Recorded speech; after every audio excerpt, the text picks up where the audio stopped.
In today's video, let's go ahead and take a rope brush that already exists and attempt to tie it around this sphere, this Dynamesh sphere. For the sake of simplifying this tutorial, why not just grab one that already exists? So for that, I'm gonna head over to ArtStation, and there's a free rope right on ArtStation at the under the shop marketplace. So you can find many different great brushes that are completely free. Here's one created by Elena Flipova,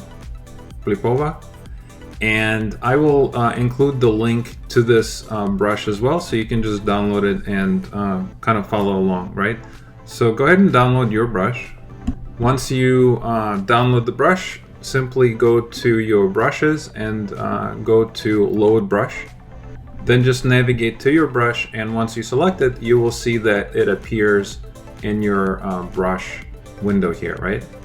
And the next thing you want to do is go to Lightbox and just double click on this Dynawex 128. So let's use that for today's example. Okay, so now with the brush selected and the Dynawex ball being available, right? All you need to do is, if you just simply drag on the sphere, you should see how the brush works, right? So I can drag the rope and it just magically kind of positions itself right on the surface of the sphere. Really cool.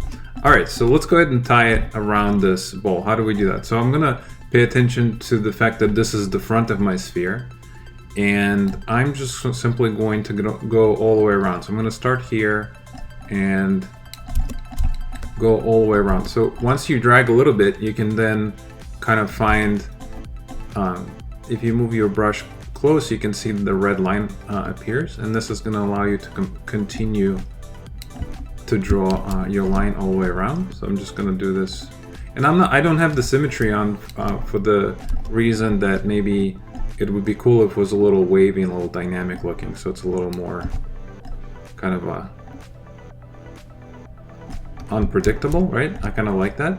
So if you grab the very beginning of this, you can kind of position to place. You can grab the very end.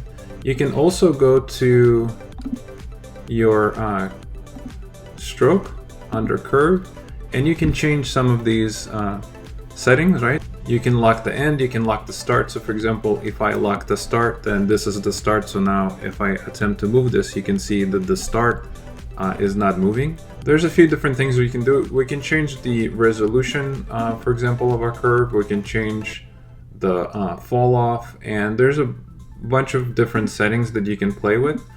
All right, so I'm gonna stop here. And then the next step that you want to do, if you want to commit to your rope and you no longer want to play with the curve, you can just click on the mesh, and you can see that gets rid of this line, which means the rope is now turned into editable mesh, which means, for example, if I grab the move brush and attempt to just move it, you can see that it's going to behave very similar to any other mesh. Essentially, it's no longer a curve, it's kind of baked in, right?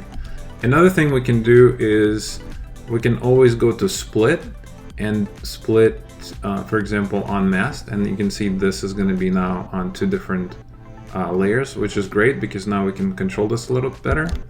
And to achieve the squeeze effect, right, the squeeze effect that the rope is actually squeezing the ball, all we need to do is just, let's select our sphere, and I'm going to turn on this button here called transparency, right?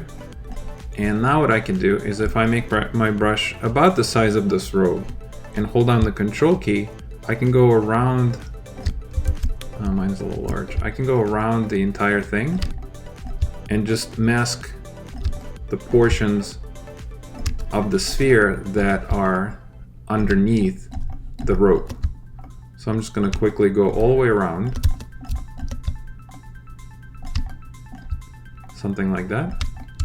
And the next thing that I could do is, I'm going to turn off this transparency button, and now I'm going to use my inflate button. Now the inflate button is located under deformation, and you can find it right here. It's called inflate. So let's go ahead and use this.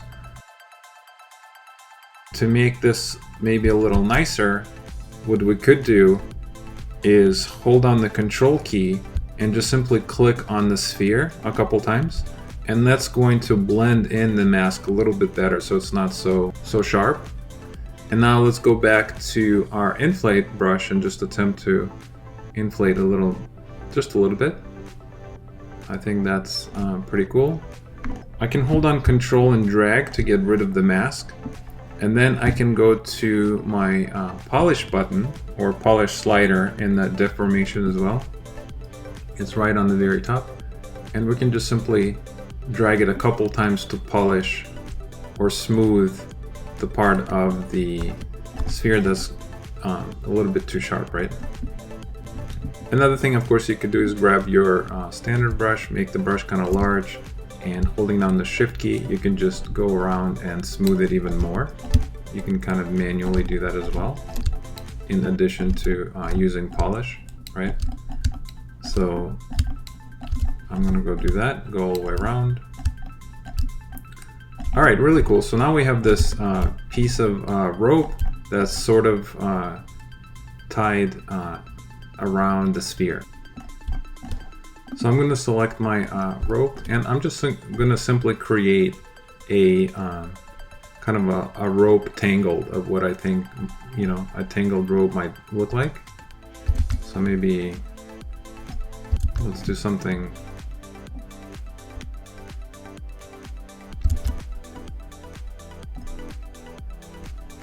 like this. We can, of course, move this around. I think that's pretty cool. Another thing we can do is let's click on the sphere and maybe create one more loop, something like that. And now I can take this loop and just simply maybe move it to kind of create a little more variation, move it into position. Very nice. So at this point it's just a matter of preference, but let's say I'm happy with something like this. Another thing I can do is let's go ahead and merge. Let's go ahead and unmask it by clicking Control and dragging. Then I'm going to merge everything down into one layer. And now what I would like to do is I'm going to click on auto groups. And that's going to give me a different auto group for the sphere. Now I can hold on Control and Shift and select the sphere and maybe mask it out. Then do Control Shift click to just have the rope visible. And if I go into deformation under inflate, I can inflate the rope a little bit just to make it maybe a little more interesting and playful. I can, of course, keep my grab my move brush, and maybe if I wanted to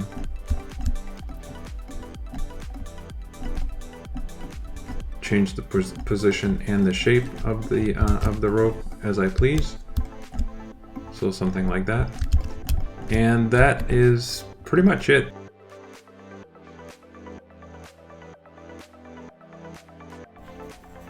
Alright, and there you have it. So this is a clever way to quickly create a rope that looks like it's tied around a sphere. Alright, thank you for watching this video, and I'll see you next one.